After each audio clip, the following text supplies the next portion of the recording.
అట్లాగే ముసలమ్మను ఓదారుతున్నారు. నేను ఉండా కదా, ఊరికో ఏడవాగులే, సచ్చినోడు వస్తాడా, నువ్వు చచ్చేటట్టు ఉన్నావని ఓదారుస్తుంటే ఆమె ఎవడు ఓదార్పు పట్టించుకోవట్లా. ఆమెకు తెలుసు మ్యాటరు, ఉన్న ఆధారం వాడు చచ్చిపోయాడు, ఇంకా లేదు నాకు చరిత్ర అని తెలుసు ఆమెకి. వీళ్ళంతా కాసేపు ఓదార్పు మాటలు చెప్పేవాళ్ళే కానీ ఎవ్వడు నాకు స్థిరంగా లైఫ్ ఇచ్చేవాడు ఎవరో లేరన్న సంగతి ఆ పిచ్చి తల్లికి తెలుసు. అందుకే ఈ ఘోరాతి ఘోరంగా ఏడుస్తుంది, అయ్యా అయ్యా అని కన్నబిడ్డ విషయాల్లో. వచ్చాడు, చూశాడు, అల్లంత దూరంలో చూశాడు ఆ తల్లి ఏడుపు, ఆ చచ్చిపోయిన బిడ్డను చూశాడు, అల్లంత దూరంలో చూశాడు. తిరిగి తిరిగి తిరిగి వస్తున్నాడు. దుమ్ము కొట్టుకో ఉన్నారు మొత్తం. ఈ మనుషులు రాకతో అడుగుల ఆ మట్టి రోడ్ల మీద, మరి ఇప్పుడు సిమెంట్ రోడ్లు లేవుగా, తారు రోడ్లు సిమెంట్ రోడ్లు ఏడున్నాయి, ఆ మట్టి రోడ్ల మీద వచ్చేటప్పుడు ఆ దుమ్ము లెగుస్తూ ఉంది, ఆ డెడ్ బాడీని తీసుకొస్తుంది. అది కూడా కథ తగిలింది. అయినా సరే పక్కకు పోలా, దుమ్ము లెగిసి వస్తూ ఉంటే అలానే నిలబడ్డాడు రోడ్డు పక్కన, త్రోవ పక్కన.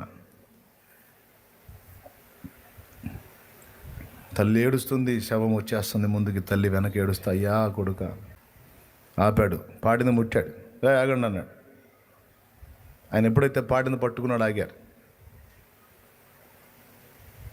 దించండి అన్నాడు. బోధకుడా, వీడు మృతుడు, చనిపోయాడు, ఇప్పుడు కాదు చాలా సమయం అయిపోయింది, అన్ని నిర్ధారణ అయిపోయింది, ఇక చూడండి శవం. ఆయన అన్నాడు.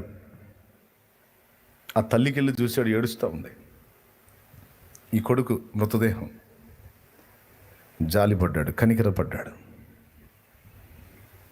ఓదార్పు పొందలేకపోతుంది ఆ తల్లి. ఆ తల్లి సొమ్మసిల్లే పరిస్థితికి వచ్చేస్తుంది. వీడు చనిపోలేదు, నిద్రిస్తున్నాడు అన్నాడు. వీడు నిద్రించుచున్నాడే కానీ చనిపోలేదు. చిన్నవాడా, నిన్ను లెమ్మనుచున్నాను, లే అన్నాడు. అంతే, వాడు చేసింది. ఇప్పుడు బతికి వచ్చాడని సంతోషంతో అయ్యా అని ఆ బిడ్డని హత్తుకొని ఏడ్చుకుంటుంది. అప్పుడు ఆ తల్లి కొడుకులు వాళ్ళ సంతోషాన్ని చూస్తూ దాటి అవతలికి వెళ్ళిపోయాడు. కనికరపడి అద్భుతాలు చేశాడు. భయపడొద్దు. ఒకవేళ నీ వారిని నువ్వు కోల్పోయి ఉంటే అక్కడ స్పాట్లో ఇచ్చాడు. ఒకవేళ నువ్వు ఇప్పటికే నీ వారిని కోల్పోయి వాళ్ళు మట్టిగా అప్పచెప్పుంటే ఒకరోజు రాబోతుంది తొందరలోనే, వాళ్ళని సశరీరులుగా మహిమ శరీరంతో లేపి నీ చేతికి శాశ్వతంగా ఇస్తాడు. నీ చేతికి శాశ్వతంగా ఇస్తాడు. డోంట్ వరీ, ఇచ్చేది ఖాయం. యేసయ్య అబద్ధం ఆడ్డు, యేసయ్య అబద్ధం ఆడటం. తప్పకుండా నీకు మళ్ళీ సజీవంగా లేపి నీ చేతికి ఇస్తాడు. ఇదిగో ఏడ్చావుగా నువ్వు, అప్పుడు తీసుకో. అంతకుముందన్న మట్టి దేహం, ఇప్పుడు మహిమ శరీరం. నాయన కుమారుని అప్పుడే బతికించావు కంటే బతికించాను, అది మట్టి శరీరమే, మళ్ళీ చచ్చిపోయాడుగా.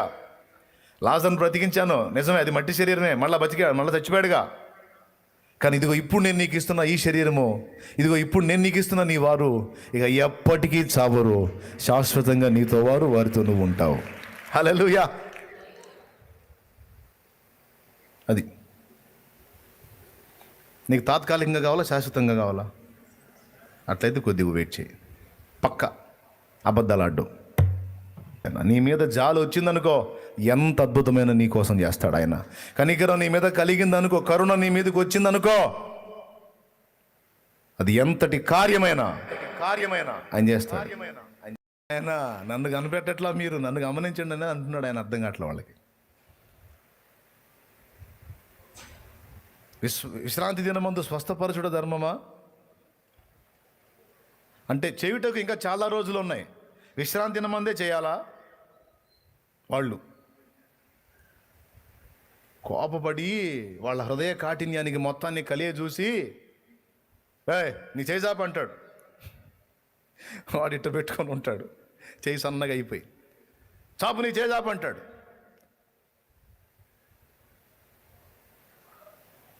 ఇప్పుడు విశ్రాంతి దినాచారాలు పాటించే వీళ్ళు ఏమైనా స్వస్థపరుస్తారా? వాళ్ళ మాట వినాలా, ఆయన మాట వినాలా?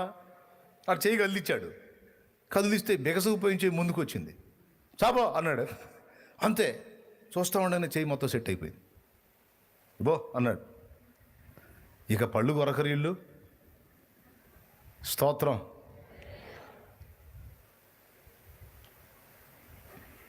తానెవరో వారికి గ్రహింపు కలుగున్నట్లు, లేఖనములు నెరవేరునట్లు కూడా ఆయన సూచక్రియలు జరిగించాడు.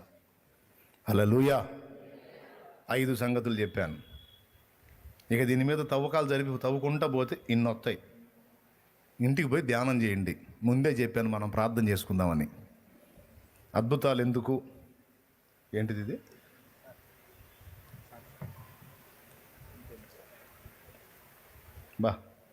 రాజవరం 16 నెలల చిన్నబాబు, ఫిట్స్, టీబీ 2 ఉన్నాయంట. లైవ్లో ప్రార్థనలో ఏకీభవించారు, సంపూర్ణ స్వస్థత కలిగిందని సాక్ష్యం ఇచ్చారు. ఉమా హైదరాబాద్ నుంచి చేసింది.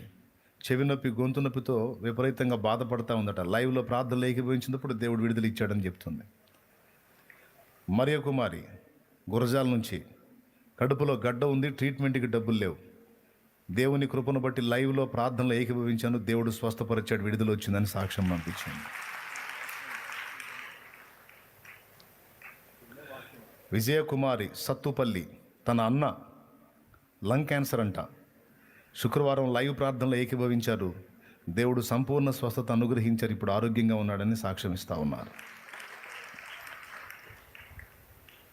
శ్రీలత కరీంనగర్, భార్యాభర్తల మధ్య గొడవ జరిగింది. భర్త ఇంటి నుండి వెళ్ళి 6 నెలలు ప్రార్థనలో ఏకీభవించి, ఈ లైవ్ ప్రార్థనలో ఏకీభవించి మొరపెట్టుకుందట.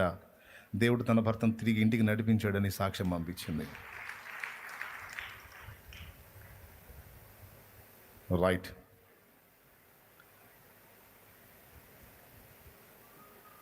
జ్యోతి జంగారెడ్డిగూడెం, కడుపు నొప్పి సమస్య చేత చాలా బాధపడిందట. హాస్పిటల్స్కి వెళ్ళినా కూడా ప్రయోజనం లేదు. ఆన్లైన్ ప్రేయర్లో ఏకీభవించారంట. ప్రార్థన చేసుకొని నిద్రపోతుండగా దేవుడు దైవజన రూపంలో వచ్చి ఆ కడుపు మీద చేతులు పెట్టి ప్రార్థన చేసినప్పుడు అట్లా కనపడిందట.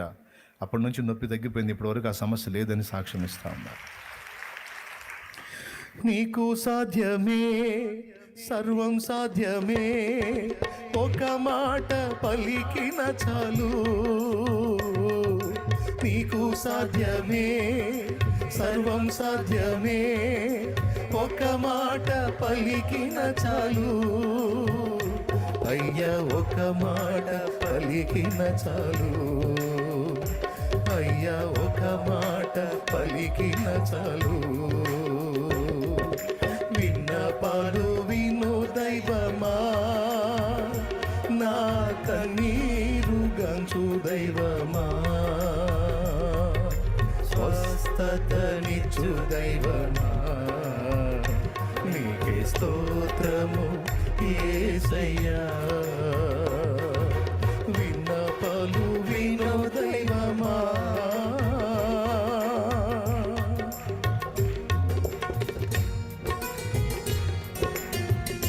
అందరం మోకాళ్ళ మీదకి వచ్చేద్దాం. ఇంకా చాలా సాక్ష్యాలని ఆ పుస్తకంలో చదవడానికి అదే టైం అంతా అయిపోతుంది.